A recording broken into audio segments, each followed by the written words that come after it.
沈む地に神なる声響かん。死者の砂漠越え絶望の海越え、我を求める者は勇気を持って北へ立ち上がりし者、勇気ありし者、その名はアンディ。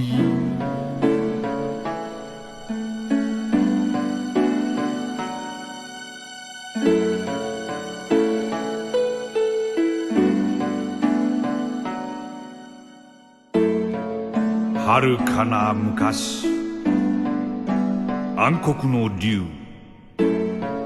聖なる地によみがえらん。悲しみの心、人々を蝕み、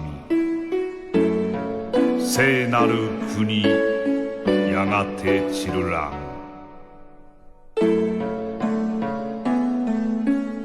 光の女王、聖なる女王、貧しき地に身を寄せ時を刻む。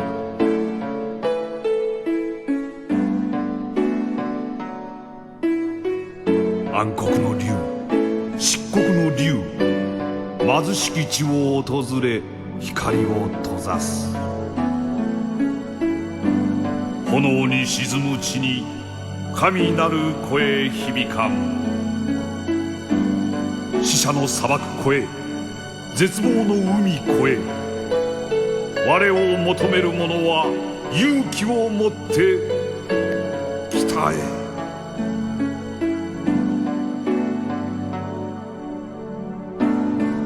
立ち上がりし者、勇気ありし者、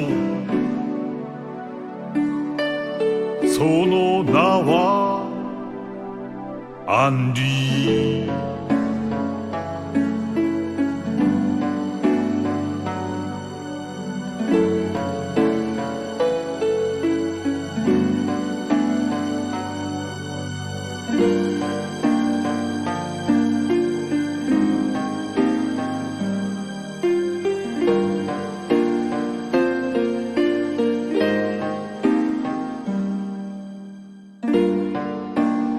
祈りを捨てて前へ進むのみ。希望の道、試練の道、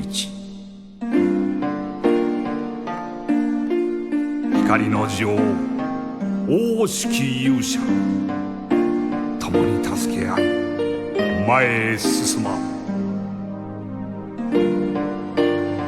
旅の果てに二人、声の主と出会わん。ファルシオン、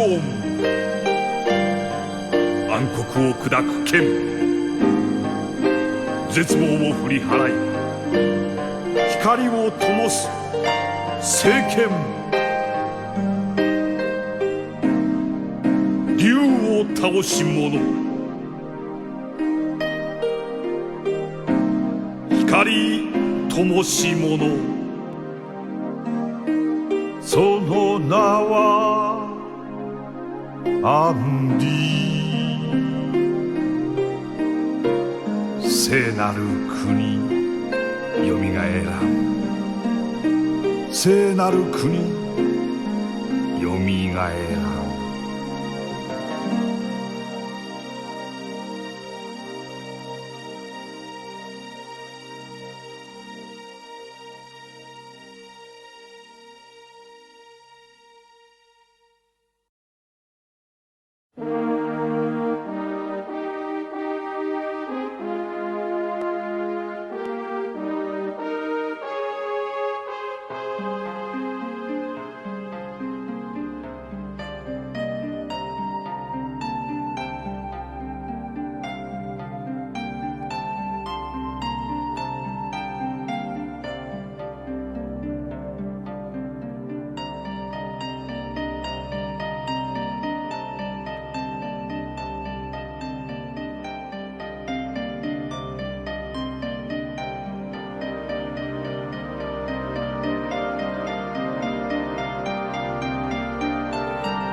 Hail and well met, everyone. Welcome in. Foamed, what's happening? It's great to see you. Crade, what's happening? Just drop. Thought the emote was someone biting his own foot. Zhang Fei, hungry. What's happening? Just drop. Welcome in, everyone. Yeah, today I'm going to start playing one of the, arguably one of the first, if not the first, strategy RPG ever made. Fire Emblem, Shadow Dragon and the Blade of Light. Now, I say that because with some of the research that I did on this game, I was careful with spoilers. I don't want to get into the storyline or anything like that too much, or the characters. I left all of that to be discovered as we play through the game, but yeah, I did come across the fact that most people consider this as being one of the first SRPGs, which I thought was kind of interesting. I would have imagined, this is 1990, this game, and I would have imagined there'd been a lot more strategy RPGs, certainly more strategy games, but I guess the popular opinion is that this was one of the first games to try to infuse the RPG into the strategy. Well, we'll see about that. We'll see how much RPG gets infused in this game. Archive.org here has the Japanese manual for the NES version of the game, which is what we're going to be playing. This game's got many, many different versions. They remade it on the Super Nintendo and gave it an extra book. And then they also remade it on the Nintendo DS. I think twice. But no, I'm interested only in the original Nintendo version. Fire Emblem's never really been a series that's interested me all that much, actually, but I really, really enjoy strategy RPGs. So I thought it might be fun to have the first strategy RPG streamed on this channel be one of the first strategy RPGs. Let's take a look at the manual here. Look at this great old school anime cover art. Now this is all in Japanese, so we're not going to be able to read or cover the dialogue here, but we can take a look at some of these nice pieces of artwork. This cool world map here. I suppose we might be fighting in all of these battlefields, all of these castles and cities.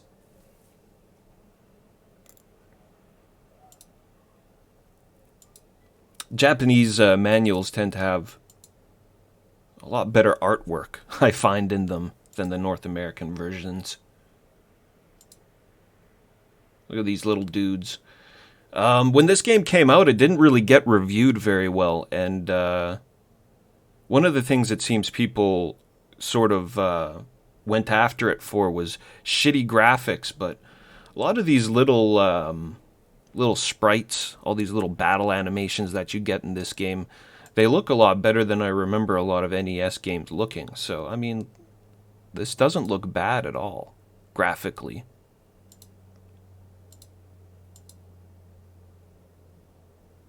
You got faces.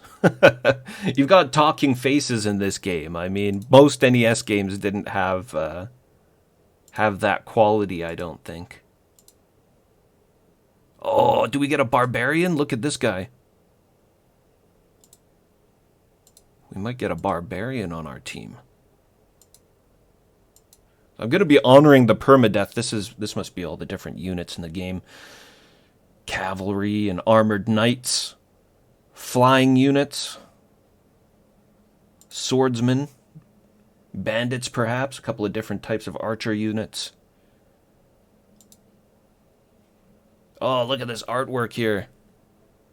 Reg, what's happening? Welcome. Great to see you.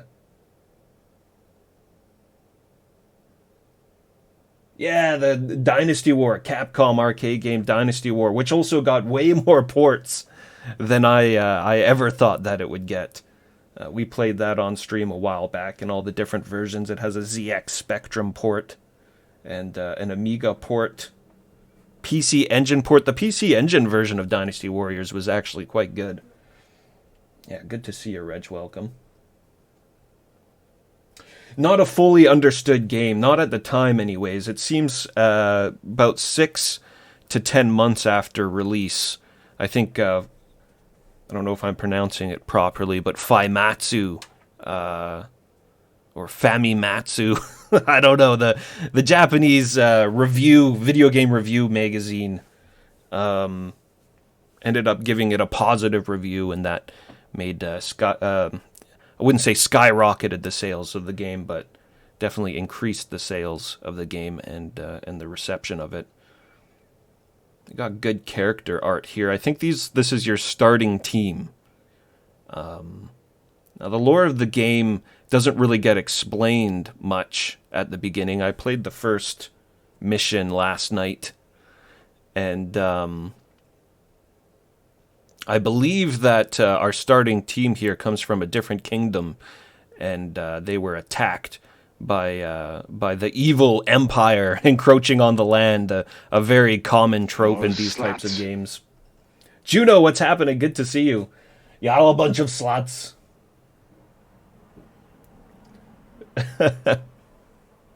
Welcome in, Juno. Always good to see you, man.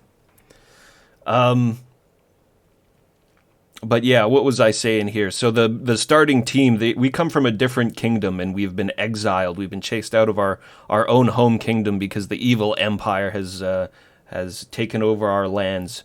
We've taken asylum in a friendly country, and they've given us a castle, and we're just wondering what to do next when trouble strikes the land. So we have Marth over here on the left. Marth, a very known character, mostly from Smash Bros, I guess. That's where I first heard of him. I'm like, who the hell is this Marth guy? But the original hero of Fire Emblem, and we've got his 2 knight buddies. I don't know which one's supposed to be Cain and Abel, but you start with 2 knights, one called Cain, one Abel. I guess this is Cain on the right, Abel on the left. Sheeta, perhaps the love interest for the game, and Jagan, the old wizened warrior. Armored knight dude, and the archer I think you start out with there. A bunch of these characters I don't recognize, though. You get a guy with a turban. That's, Why was that such a common thing in old anime? Some mustached dude with a turban. He's the dad of the team, obviously. And a barbarian. There's our barbarian. This has got to be a good game if we get a barbarian on our team. Covered in scars from the many battles waged. Other flying knights. Good artwork. I like the old style of artwork. Charts, many charts and numbers. Always a mark of a good game. It's a pleasant Marth there, welcoming us to play Fire Emblem, which we'll do shortly after taking a look at this here really quickly. The Nintendo Switch got a version of this game not too long ago. They released like a 30th anniversary thing. Did I copy the... Yo, Stock for Wooder, thank you so much for the follow. Welcome in. Nintendo did a re-release of this recently on the Nintendo Switch, but for some fucked up reason, they made it limited. So you could only get this for a limited time. It's like the definitive version of the game. It's only on Switch. And you can't get it anymore. They don't sell it on the store or anything. They packaged it in with this ridiculous special edition. Granted, the things in the special edition looked nice, but it doesn't come with any physical copy of the game. It just comes with like a fake NES cartridge. Really bugs me, that kind of stuff. And I'm sure it would have costed like $100+ or something. Just kind of cashing in on people's nostalgia. Why make your game limited release like that? You know, you're bringing out the most official localization of your storied series of games, and you make it a limited time offer. Makes no sense to me. But what it did do is it gave us this English manual, which we can take a look at. I don't want to get too deep into the mechanics of the game. We'll discover that as we play. But we do have this little write-up here that can set up the story for us. Long ago, the shadow dragon Medius and his imperial army swept through the continent of Arcania, leaving fear and despair in their wake. The Dolar Empire's fearsome might brought the kingdom of Arcania to the brink of annihilation. Fantasy names. Just as hope seemed extinguished, one ray of light shone upon the faces of the people. An Altean youth, Henri, grasped the holy sword of the Falchion, hard won after a perilous journey, and defeated Medius. The Arcanian forces rebounded after Medius's defeat, and his empire too soon collapsed. The land once again found peace, and Arcania was rebuilt. The kingdom of Altea was established, with Henri as its first king. The other countries rose on the continent, But now that 100-long years have passed, Medius wakes. Medius rebuilt his empire by allying with Grust and Macedon. Seeing a chance to further his schemes, the Dark Pontifex, Garnef, lent Medius his aid, and together the two launched an attack on the kingdom of Arcania. Medius had bolstered his strength with that of Grust's most famous general, Camus, and soon Arcania's castle was lost. Altea's king Cornelius is himself a direct descendant of the hero Henri, and set out with the falchion in hand and Medius in his sights. Betrayed by his allies in Gra, however, Cornelius fell, and the falchion was lost. Aided by his sister Elise, the young prince of Altea, Marth was able to flee the island to the kingdom of Talus with his guardian Jagan and others. Princess Sida and her people warmly welcomed him, but soon Marth's dream turned to liberation for Altea. Just as Marth turned 16, pirates from Galder, who had aligned themselves with Dolar, landed and captured the castle at Talus. Sida fled the castle to seek Marth's aid. With the few remaining Altean soldiers at his side, he set out towards the castle. And destiny, that's our first mission. I don't know why I found that font so hard to read. Here we go. The flames of war encroach. As the games begin, you'll be treated to a demo of the units that will join your force over the course of Marth's adventure. We're the blue guys, and I think the enemies are red. Very classic. And basic explanations on items and whatnot. You have to trade items between your fellows there. And it takes a full turn to do so. This is a really slow game from what little I played of it. Really meticulous. I don't think generally trading items between players, or characters, I should say, would end your turn. Unit status here. Unit status, we've got strength. The higher unit strength, the more damage an attack can do to a foe. Maximum of 20. Skill, the higher this number is, the more proficient that this unit is with weapons or magic. This stat governs hit rate and critical hit rate. Yeah, skill's pretty important. Weapon level, each weapon has a level. To use that weapon, the unit's weapon level must be greater than or equal to the weapon's level. Weapons seem pretty crazy to in this game. They have a durability level to them. And yeah, your weapon level needs to be a high enough number to even be able to equip certain things. So I think there'll be some characters that are just not... There's no point in even using them because they won't have a high enough weapon level to be able to use effective weapons. Speed, the higher the speed stat, the easier it is to dodge enemy attacks. Units with a high speed may even be able to attack twice. So speed is definitely a stat to look out for in our main attackers.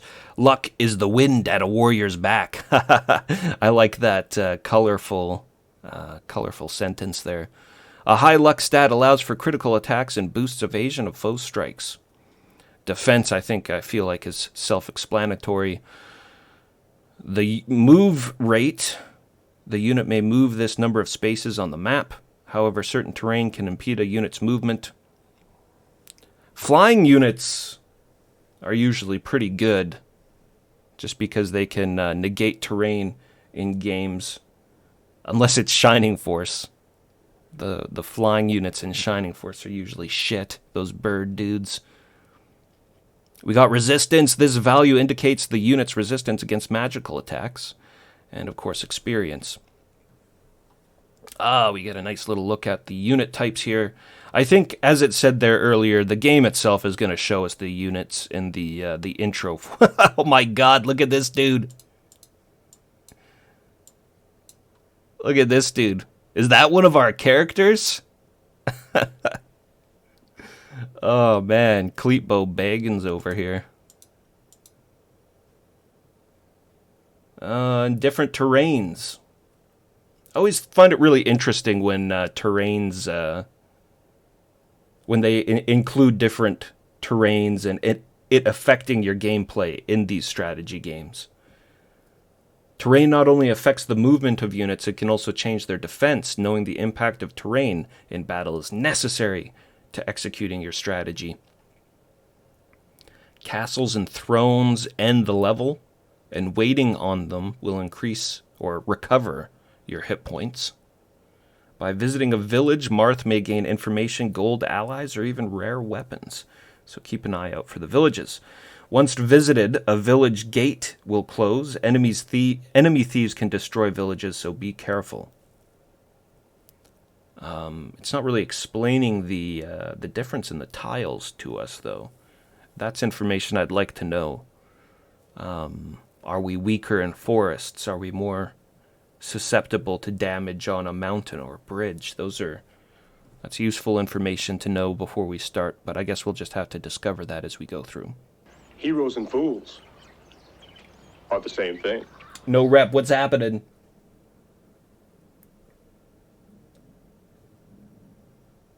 Okay, that's it. That's it for the box, or the instruction manual.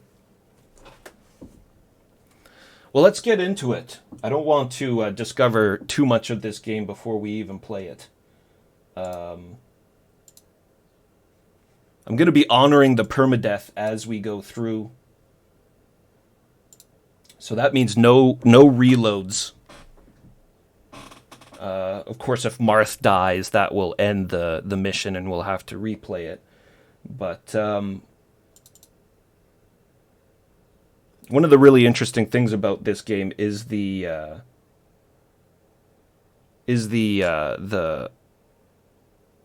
permadeath built into the game.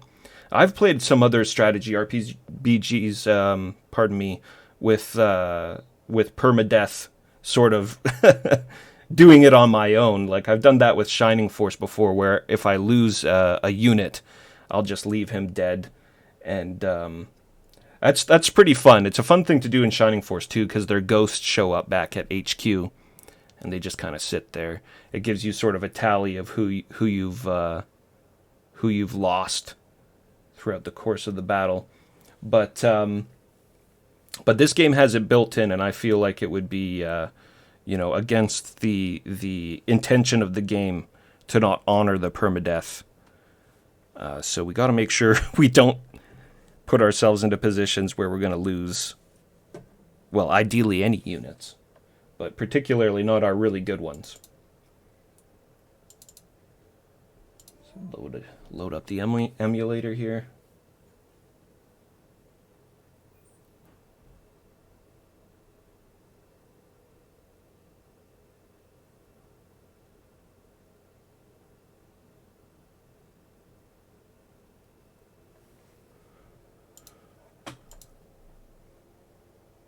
Let's see. Fire Emblem. And Koku Ryu to Hikari no Tsurugi.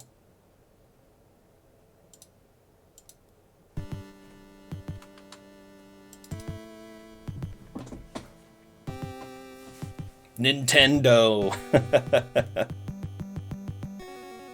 He's got mixed feelings about Nintendo. At first, there are Dark Dragon, Falchion Sword, and Fire Emblem. This is all fan translated. Like I said, Nintendo did release. Oh, we got the Social Knight. This is the Social Knight. A cavalier with superior mobility, balanced in strength, defense, and speed. Your cavalry is always going to be, oh, look at this guy's shit movement. Clad in heavy armor, he has high defense. I don't know how much I'm going to be using that. If he's got horrible movement, then he's just going to be behind all of our attackers. Winged Knights. A social knight that has earned much XP and was promoted. Superior in every way.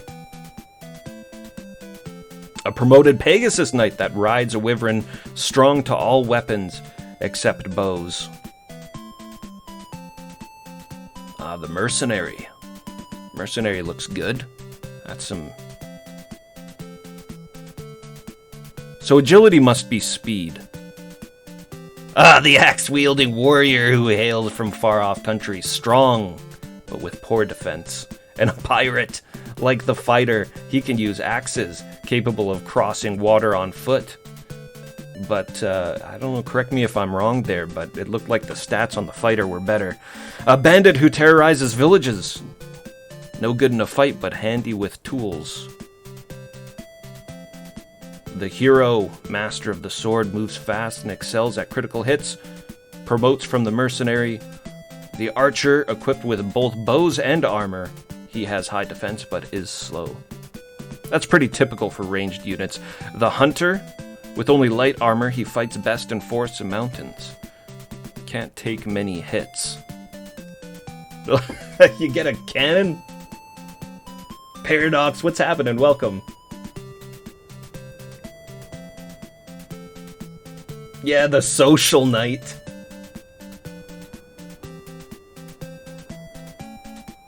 All the pixels go to the Dragon Knight. The sniper is the promotion of an archer. I mean, of course, all the promoted classes are going to be good. Commando! A unit with little inherent combat skill, but can assume something or other. Sneaky Commando. The Mamkut. One of the fabled clan. And a mage, a magic user who carries tomes and weapons, effective against foes with high defense. Mages are always really good in these strategy RPGs, the fantasy-based ones, just with the area attacks. Unit that uses staves and healing. An advanced mage or cleric who can learn to wield both tomes and staves. I believe staves are for healing. And we've got our Lord Mars, Prince of Arita, whose homeland was invaded by Durha. The general, Knight Commander of Durha, has extremely high attack and defense. The names are going to be, so like I was saying, this is a fan-translated version we're going to be playing. Nintendo released the official localization on their Switch version, but it's all like embedded into the Switch, so there's no ROM out there. Somebody, if they wanted to follow the official translation, they'd need to retranslate this game for like a third time and put in all the stuff that Nintendo did. So there are two fan translations you can go by. One that was done a long time ago, which is a little bit more faithful to kind of like the general accepted names and whatnot for the Fire Emblem series. But what I'm using is the translation from Polynym. It's a recent translation that's extremely faithful to the original game. So some of the names here might be different for people who are familiar with Fire Emblem. Marth is going to be Mars, and there's a couple of other things. Yeah, no barbarian character. I guess that was the mercenary we saw earlier. I mean, barbarians are often mercenaries, but that guy's wearing a little bit too much armor, I would say. That guy looks a little bit more like a barbarian. I don't like being exclusively pigeonholed into axe use, though. Swords, I always think of more of a barbarian weapon. Big Dick Rambo Commandos. Let's get it. All right, let's begin this game.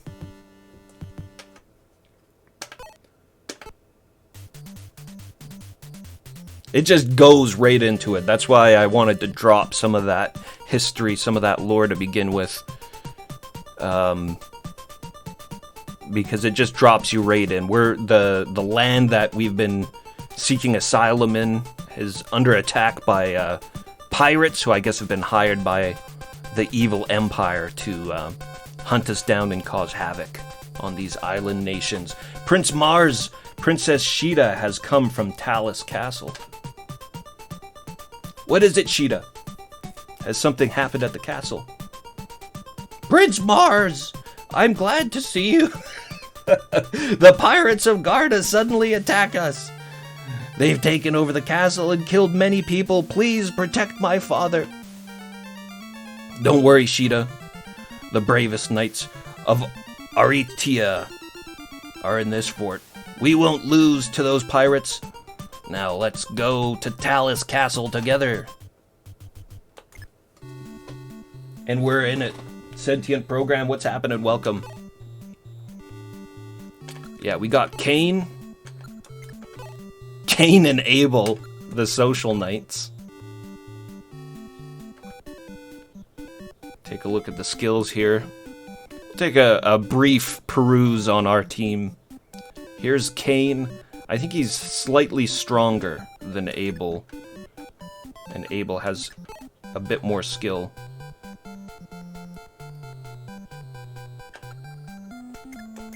And a javelin, which is a long-ranged attack. Long-ranged attack on your frontline fighters. That's pretty trippy. We've got Mars with the rapier. He's looking pretty decent there, and the speed, the luck, the defense, and the movement. A little weak, though, to begin with.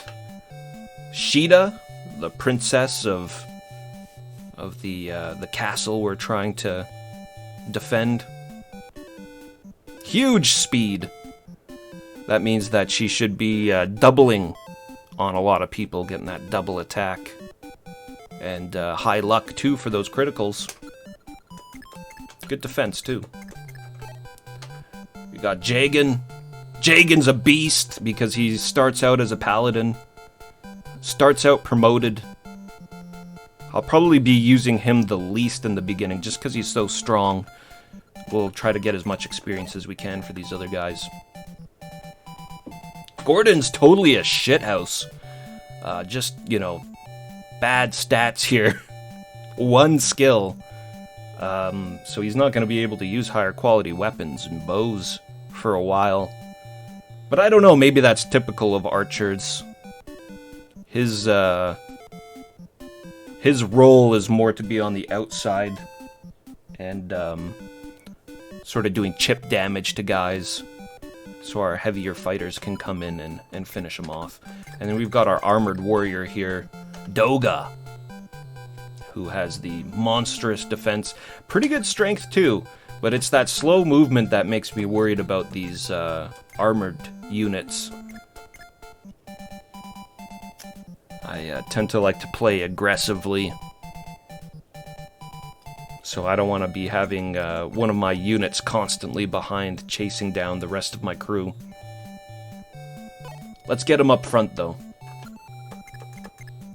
And I think we can visit these little houses. There's these little village houses that you have people that you can talk to in them. Then there's these shops. This is what the shops look like. And we can buy items there or weapons. And then the villages that only Marth can go into the villages. And they'll give us kind of special bonuses. Money, maybe some characters is what the instruction manual said. Keep an eye out for those. Oh yeah, right. They can also be destroyed by the thieves too, can't they? That's what the manual said. This is a thief right here, so we gotta make sure to take him out quickly.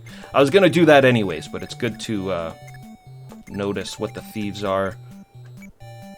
We've got fortresses here. I believe they recover your health when you're sitting in those. And just a big army of pirates. And one archer. One archer. Alright, let's move up our armored unit first then. A priest in the village south of the castle said he wants to meet with the prince. I guess that'd be this village right over here, wouldn't it? Yo, Navjack, what's happening? Shilerai, what's happening? Good to see you guys. Cheese Whiz, welcome in.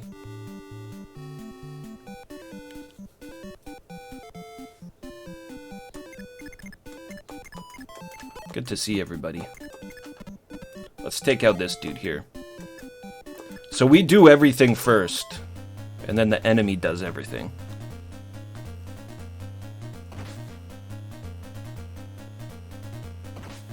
That uncomplicates a lot of the strategy. Thieves are weak, just like the intro said there.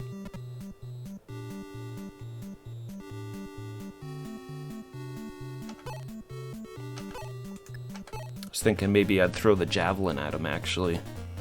But, there we go. Abel finished him off. 40 experience. Try to spread that experience around as much as I can this first level.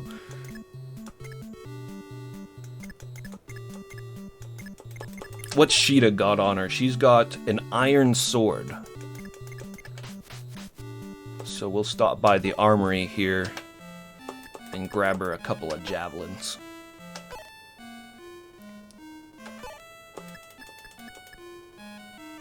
Take 2 of those javelins. Nothing else to purchase. Yeah, a couple of extra javelins around I don't think will be a bad idea just in general, but particularly on our flying unit here. Velicidio, or pardon me, Velicio. Thank you so much for the follow. Gotta have those javelins. Almost 20 years of pitiless combat. Nobody will fight me! I gotta get some tea. Yeah, great to see you, Navjack, man. You took my father's sword.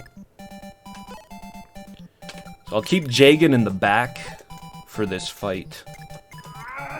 We'll use him. He can be kind of more of our savior.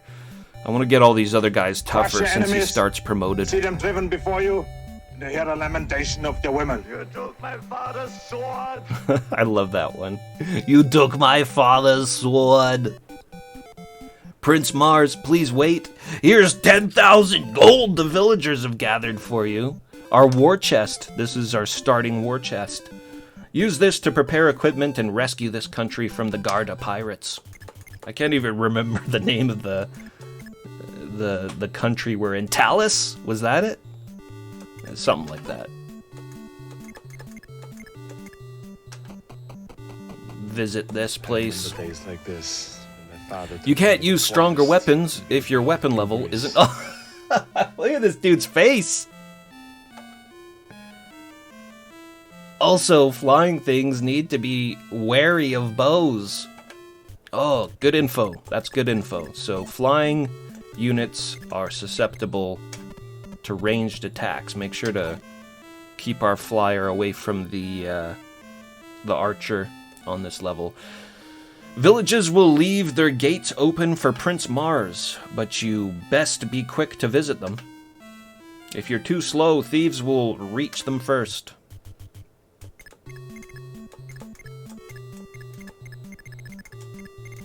Alright, that's everybody. So, how do I end? Just click on an empty square. Yeah, here we go. What are these? Funds. Okay. Some basic information. Storage.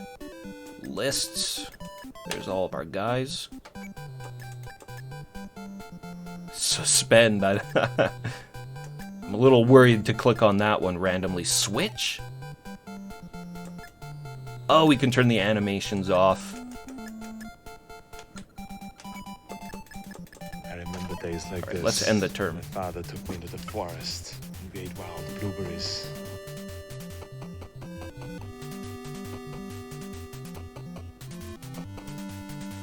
Getting those taxes.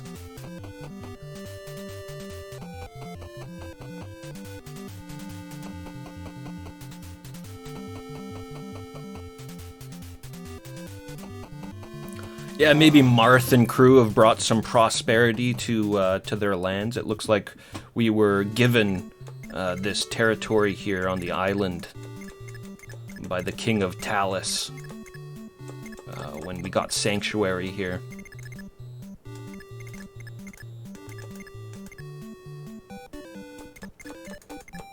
Alright, so what's these guys' movement? 6.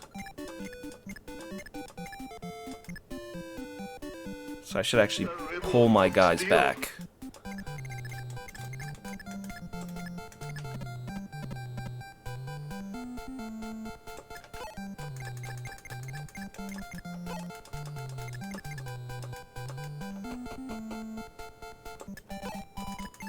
Shitty archer movement.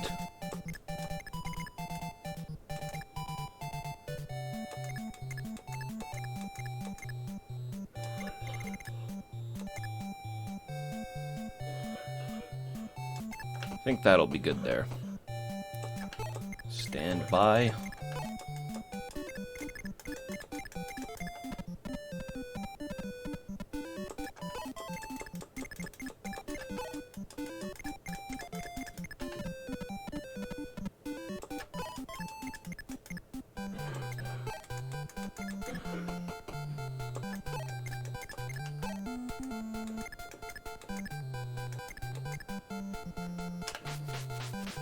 Put her up there.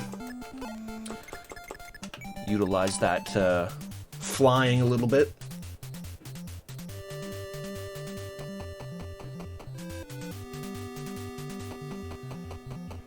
And Tillet, welcome in.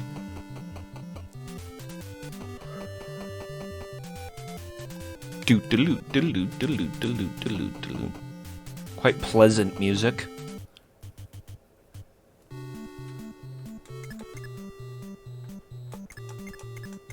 Doesn't exactly inspire great feats of battle.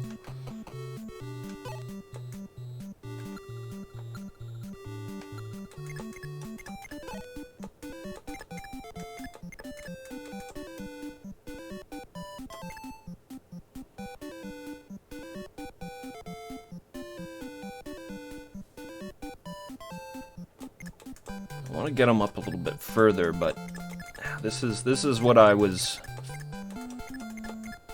thinking about with these big heavy guys. I'm already not liking them. Hit him with your sword.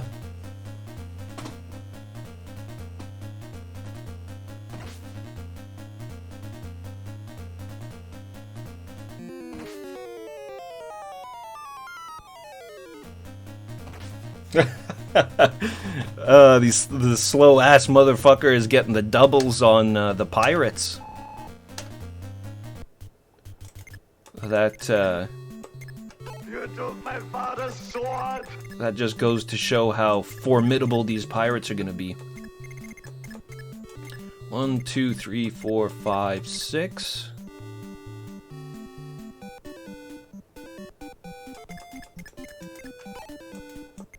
See how the archer does.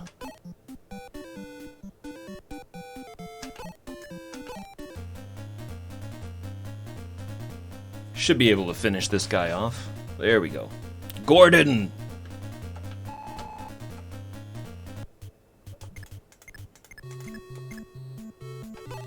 There's like 4 different types of archer units in this game. I wonder if the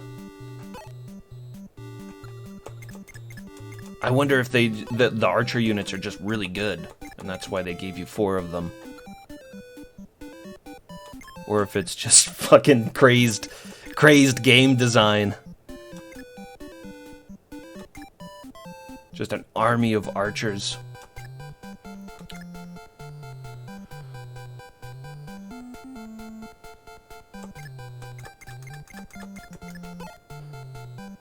Oh, we can't have Marth slouching. We really want to get... Sorry, Mars. Mars. We gotta get Mars up there.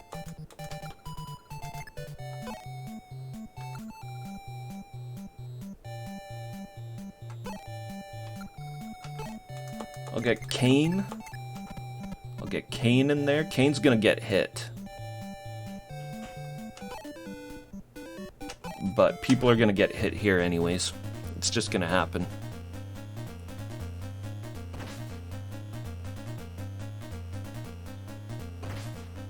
Oh.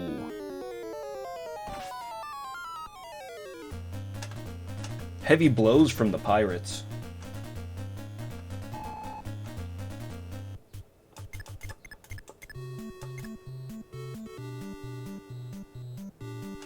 Yeah, I suppose that makes sense for, axemen with very little armor.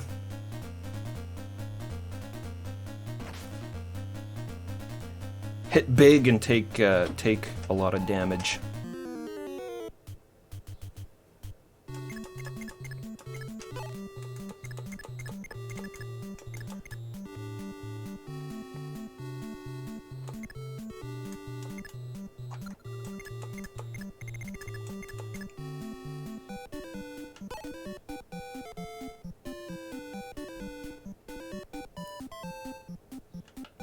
The movement on this guy here. 6.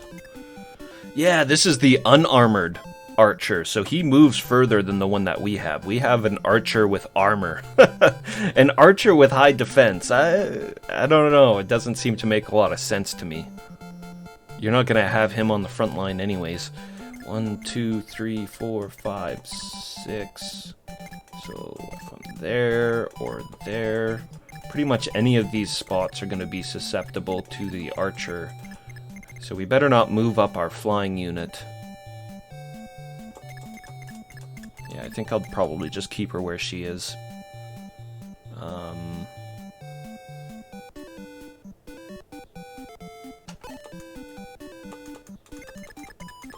Abel hasn't taken any damage yet, and he's got a javelin.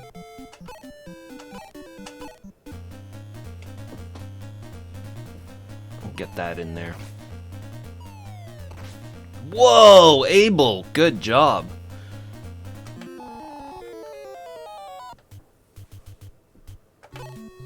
Well done.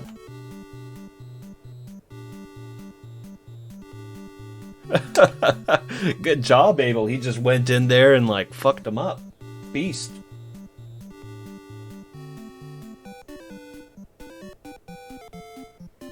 Maybe the archer with the armor is just the counter to the archer without armor. I'm wondering about some of these units. They seem like they're just kind of... Yeah, almost like you said, they sort of offset each other, but in strange ways that don't make a lot of sense to me. I don't know. It's too early to really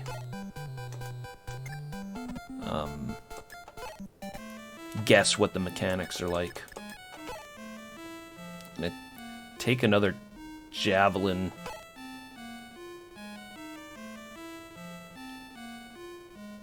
I think maybe just one, because then I'll run up and I'll give I'll give Kane the other javelin. He doesn't have one. And yeah, we'll just keep Sheeta where she is. Okay, end turn.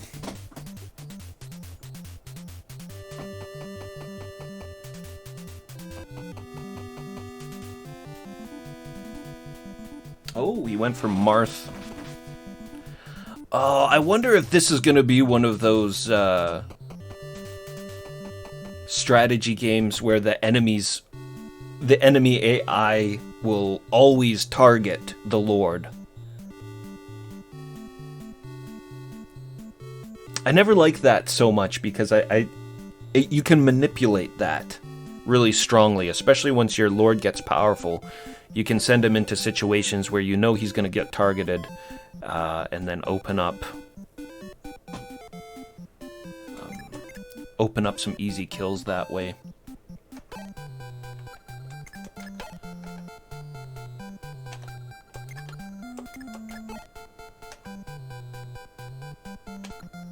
Though I suppose looking at it, Marth was as good of a target as Abel here. You could have gone either or. So Marth's taking a little bit of damage.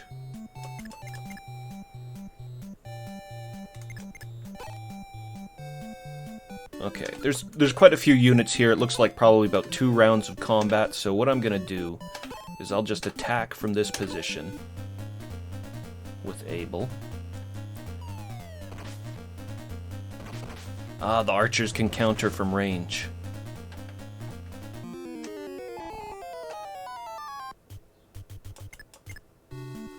The doubles, I guess the doubles kind of seem like they might be speed in relation to the opponent you're hitting, not just speed in general.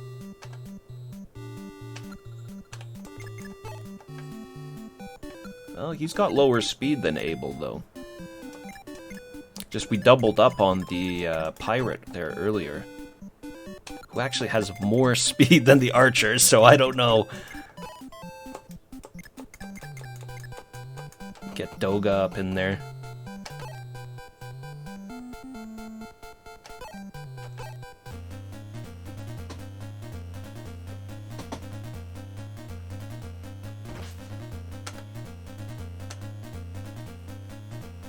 Oh, the sprites are good. I like the sprites.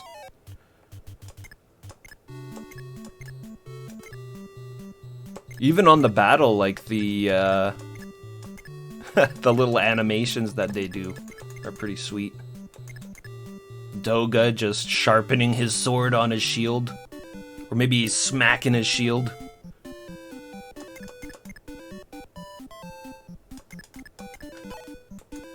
Intimidation tactics. Oh, I screwed up. I should have moved the archer up and taken him out. Archer versus archer.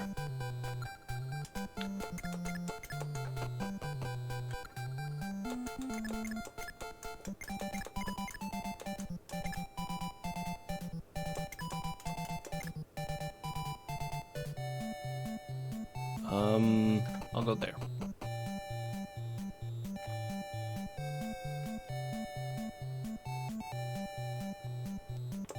Yeah, fine. I'll go there. Jagan will come up.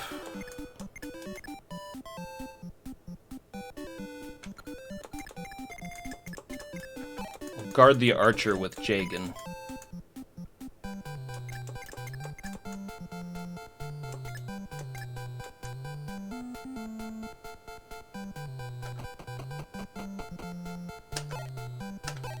We'll put Marth there. We'll see if that drags out the pirates from the northern waters.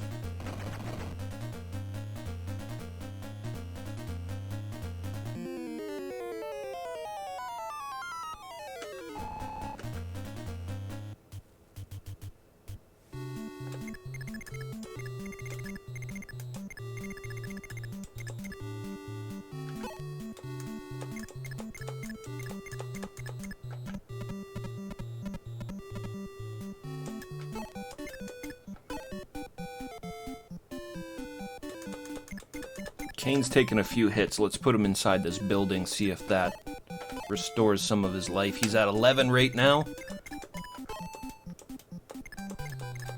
And Sheeta can finally come in and do some damage.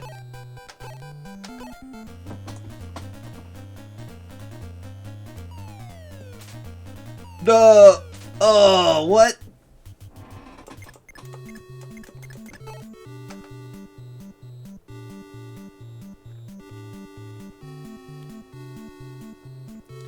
What was it that dictated accuracy again? Was that skill?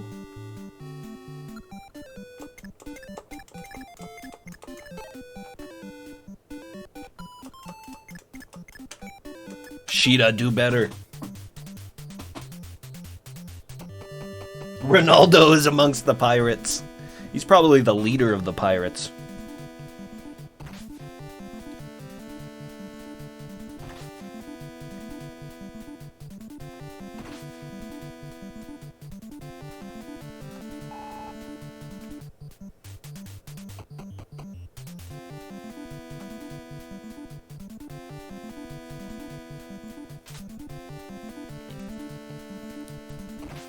Good job, Kane, defending the fort. So are those percentages that we see there, is that like a defense bonus? These right here, he's got 30% on the ocean, I guess because he's a pirate.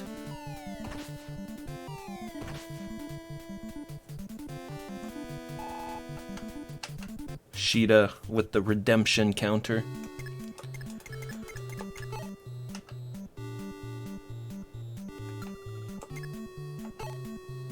Yeah, you did gain some life. So we gotta get Marthin one of those.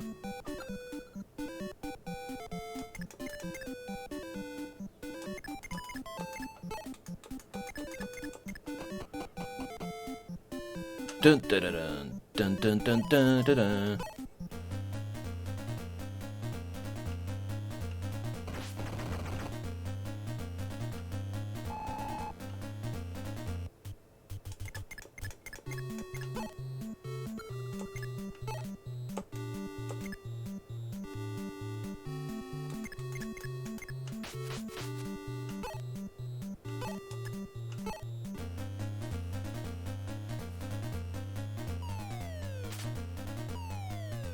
Oh my god, what the fuck?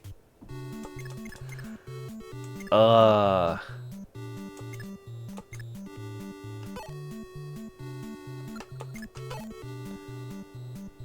I don't know about this flying unit.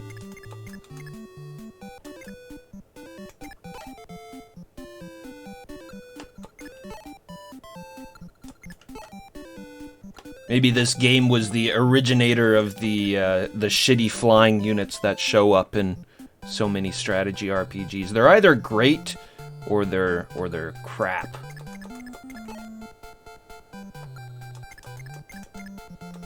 I don't know, is anybody close to gaining a level?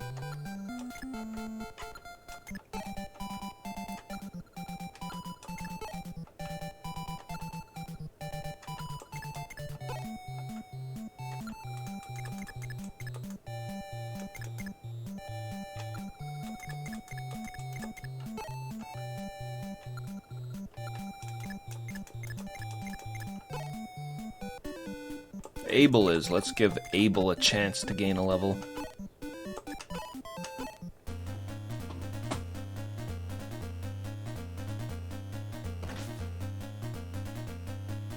Yeah, variable goo. They can be tricky, right? Because you can overpower them easily.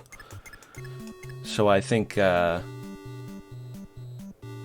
tend to make them weaker than they actually should be, just because they're worried about having them be too strong. I mean, if you have a flying unit that's too strong, he could just, like, run up to the general and take his head right at the beginning.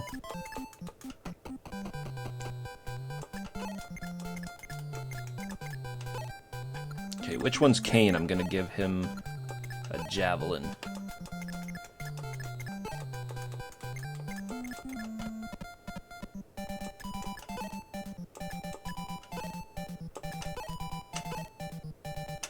Yeah.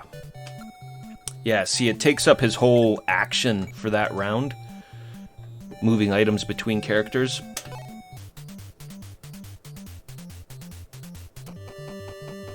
I wonder if there's like an in-between screen. So we got a 20% bonus to defense. It didn't seem to matter though. Oh, what? Critical attacks have a special animation? That was sweet. He did the little anime run. Alright, let's move Marth up behind everybody else.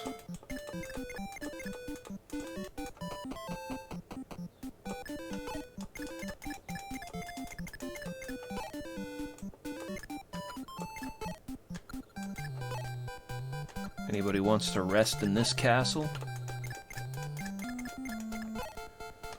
Actually, Abel would be a good guy to leave here because of his high movement. He can catch up to us quickly. We'll just leave him in there for a round.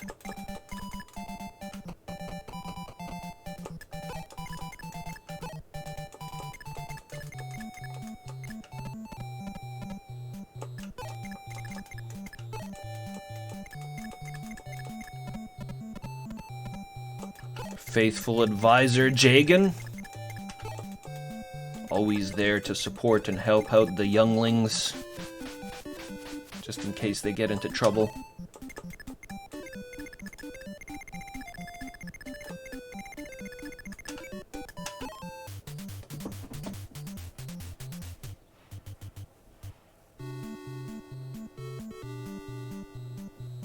Yeah, for sure, little extra animations and stuff.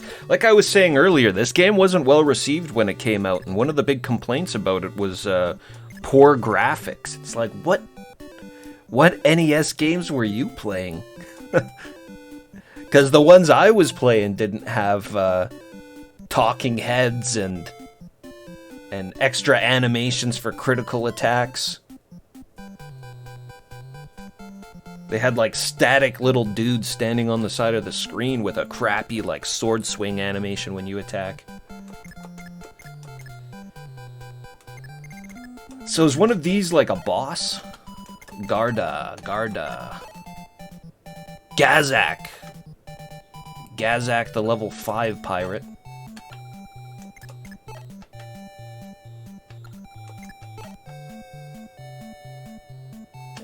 He's quite a bit stronger than the other guys. Alright, Marth into the castle here.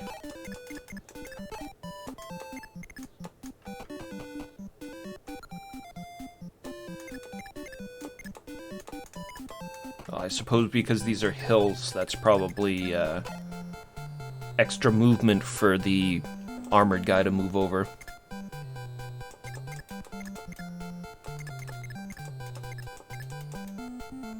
Kane's doing well, so I'll bring him down here and we'll visit this village. If he gets hit by a pirate, it won't really matter. Garda is a port town to the west of Talus Island. Right now, it's a pirate's hideout controlled by a man named Gnomes. Gnomes? Gomez. Why did I read that as an N? Gnomes. The evil pirate Gnomes.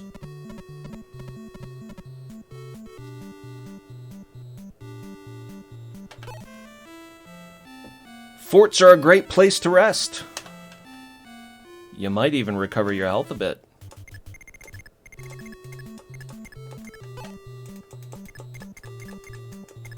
Pays to take a look at the instruction manuals with these kind of games. We already knew that. Though I guess the instruction manual didn't say forts, did it? It said castles. Castles and thrones restore your life. Sheeta can sit in the mountain range here. Put her right there. Nobody can reach her there, I don't think. Dun dun dun dun dun dun dun dun dun dun dun dun dun dun dun dun. 1 Ton Muckfire, what's happening? Welcome. Yeah, I'm a little more interested in the historical implications of this game than actually the game itself. Fire Emblem as a whole never really has grabbed me too much. from what little I've seen of it. I mean, there's just so much of it, I guess, is the big thing, right? It's been going on for so long. I don't usually have a great track record for Nintendo properties either. Things like Mario and Zelda never really did it for me. But this particular game, the very first one here, has quite the legacy. Of course, with the Fire Emblem series as a whole, but get 'em, Mars.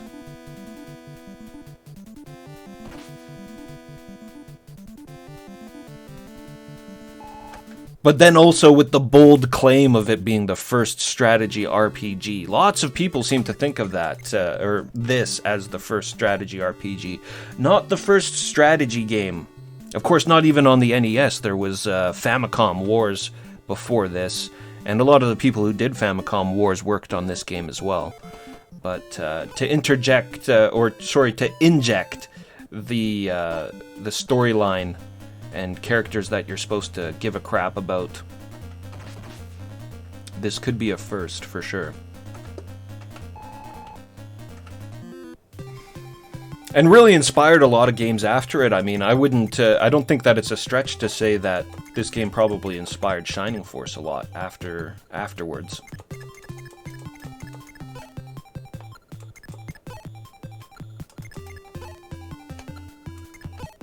I mean, even the battle animations are kind of similar, how they have the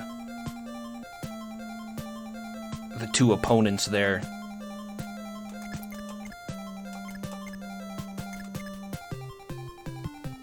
Your guy and the enemy trading hits.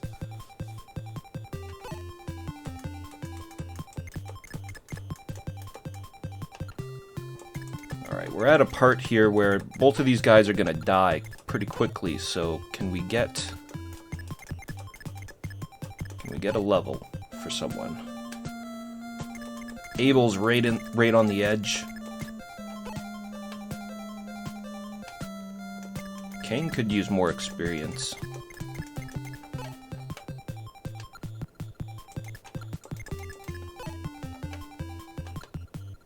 Sheeta's got like nothing. Okay, we're definitely gonna get Kane to kill one of these guys.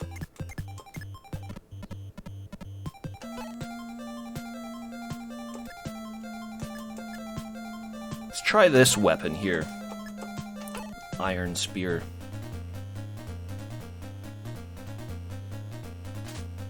Oh! Bad choice. And he didn't double with it.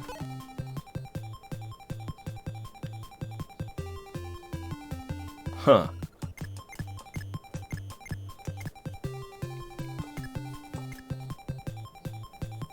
Slower than the sword? More damage but slower maybe?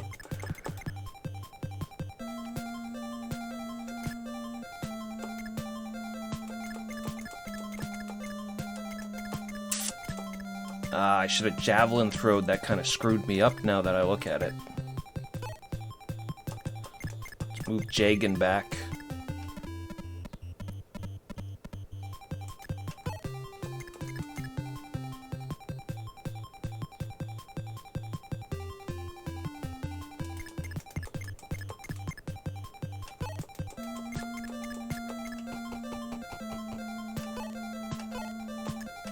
Jagan back and do this.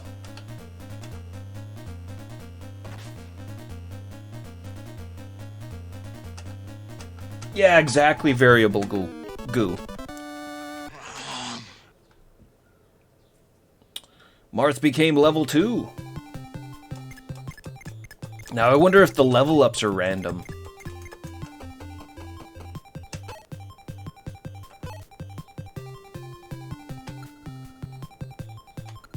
Actually, let's bring Sheeta down.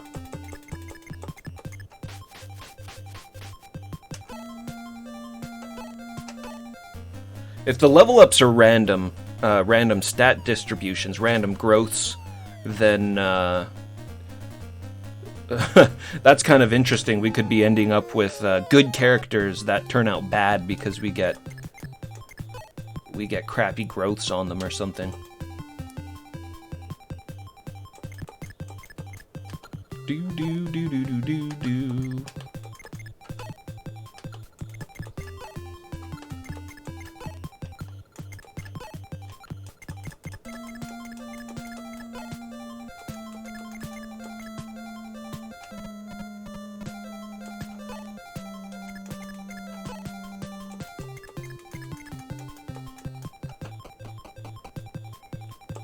Put him in front of Marth. End the turn.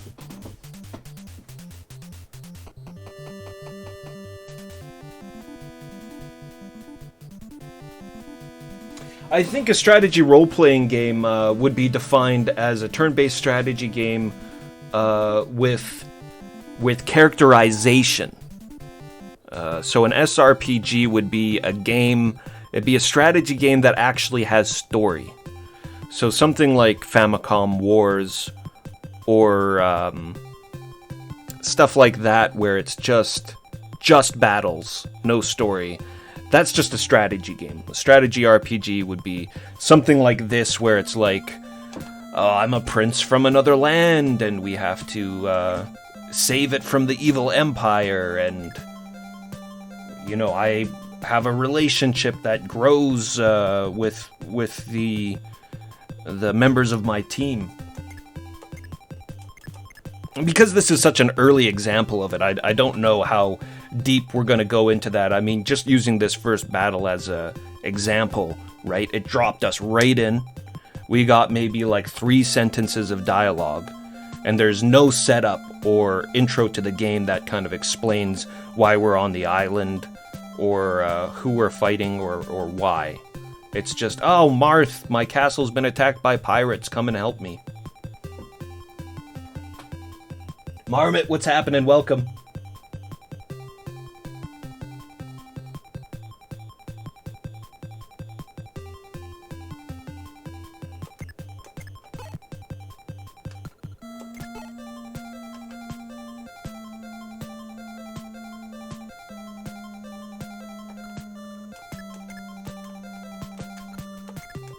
Definitely want to get Kane's experience up there a bit.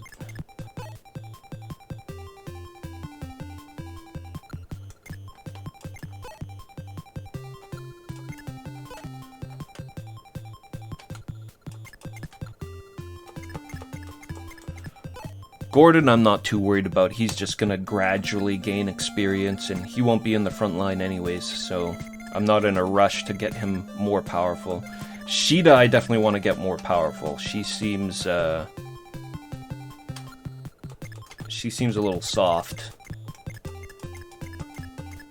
If we can get a good, powerful flying unit going on too, that's going to help out a lot. And this armored dude, I don't know about him. Mars already got the level, so yeah, let's attack with Kane.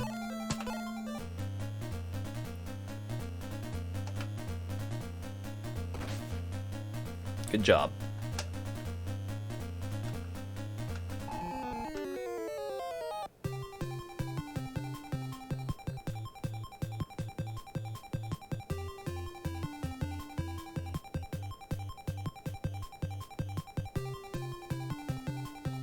Just playing games you never had access to as a kid. Yeah, well, I mean, that's pretty much what I do here on my channel.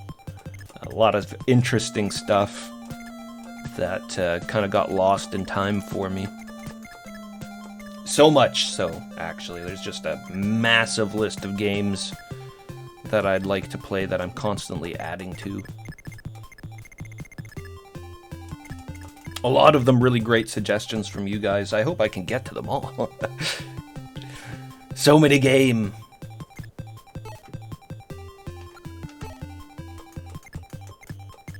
Alright, 15 health. That, guys, even though he's a tougher pirate, he's not going to be able to kill me. He's not going to be able to do 15 health. Oh, what do we have here? I am Riff, a priest. I cannot fight, but I can use a medicinal staff. If you would like, please let me come with you. This must have been the priest that got mentioned earlier in one of these villages here. The priest had heard of our noble deeds and wanted to join the cause.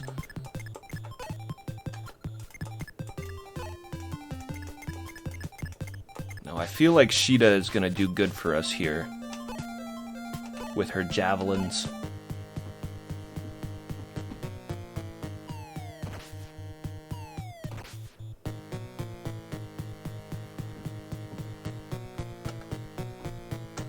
Marth, your pirate is in another castle.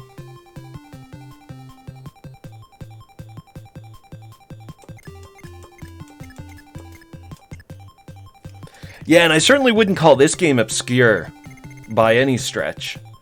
But it seems like even this particular version of this game is the least played.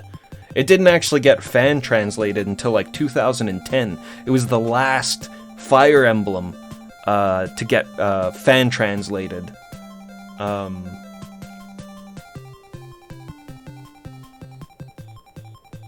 Because the game's already been remade like so many other times, I guess people consider them to be more definitive versions. The Super Nintendo remake and the DS remake as well. The DS remake actually is an English release as well. I think it's just Fire Emblem Shadow Dragon, but it's got weird graphics, weird like pseudo 3D graphics to it.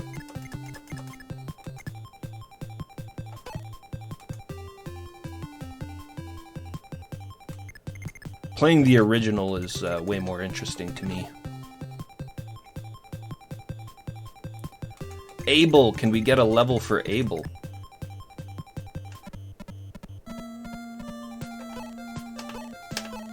Throw that javelin, boy.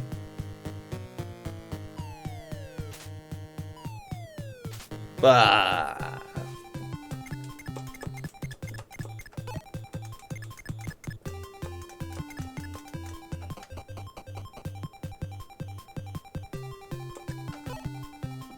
First matey, hey, how's it going? Welcome. Changes a bunch of things, exactly, and I really wanted to have the sort of authentic beginning to what would be probably, I guess, the most longest lasting SRPG series. I don't know. Shining Force certainly isn't going on anymore.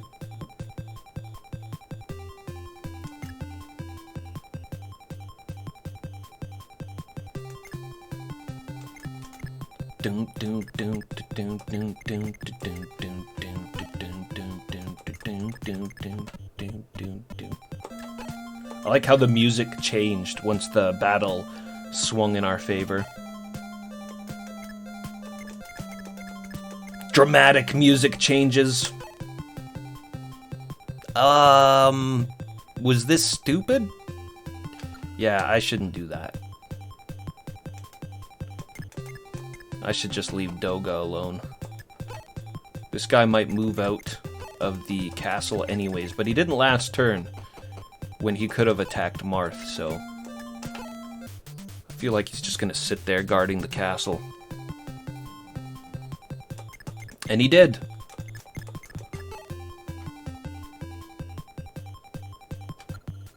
Went back up to full health. Hey, can we grind?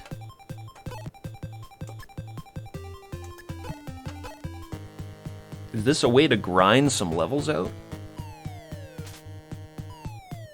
Jesus Christ, these people with the javelins.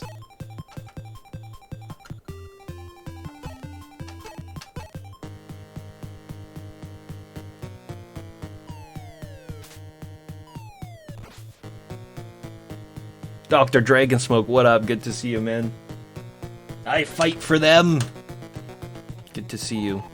I fight for you guys.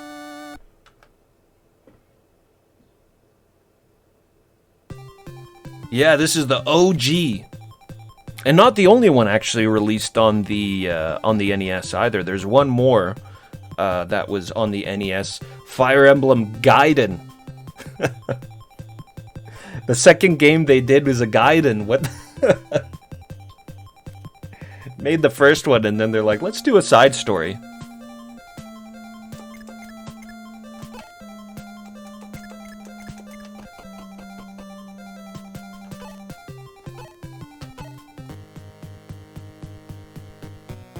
Dun dun dun dun. Oh, come on, Gordon.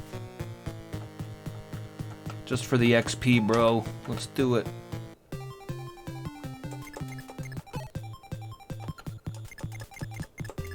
How we doing over here, Jagan? Let's move him out and put Marth in the fort.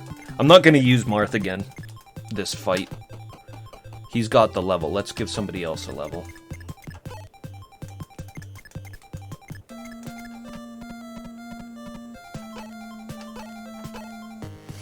A little risky putting our 10 hit point guy up there, but good job, King. Yeah, this dude doesn't seem to move out of his castle, so as long as we don't put anybody in front of him, should be good.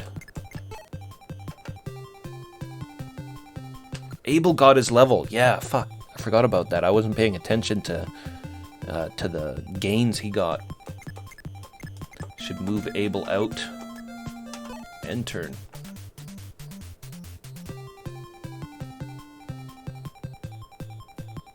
Is Langrisser still going? I've played through Langrisser, the first Langrisser game on the superior Mega Drive system. War Song, it was called, with the English localization. That game's a lot of fun. That game's really cool.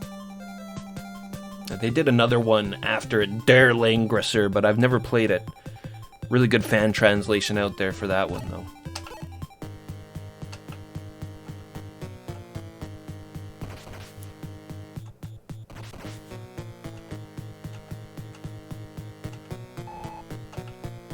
It's kind of perfect because it gives Gordon a little bit of experience, and then we can finish him off with Sheeta.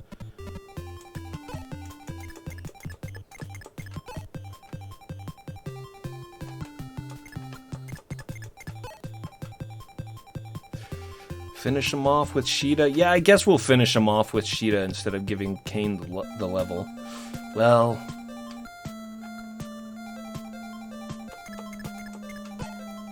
hard to argue with getting a character a level, though. Pardon me, I'm still a little sick, so my throat's a little ragged.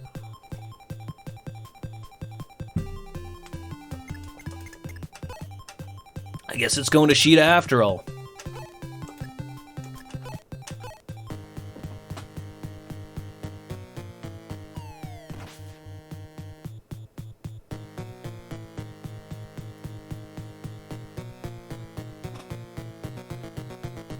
Gazak fell. Sheeta got 38 experience. Gazak had a Vulnerary. Okay, so we gotta move Marth into the castle to complete the level. And then we're done.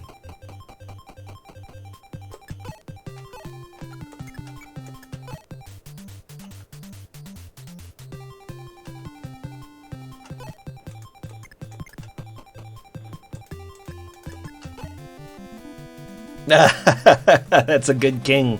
Oh, Prince Mars, I'm glad to see you're safe. We are all very grateful for your actions. Is that so? You are embarking for Orleans. In that case, I will send some soldiers to help you. Captain Oguma and his brave men will surely be of aid. Before you go, I have some important advice to give you. In your travels, your highness will find many people who despise Durha.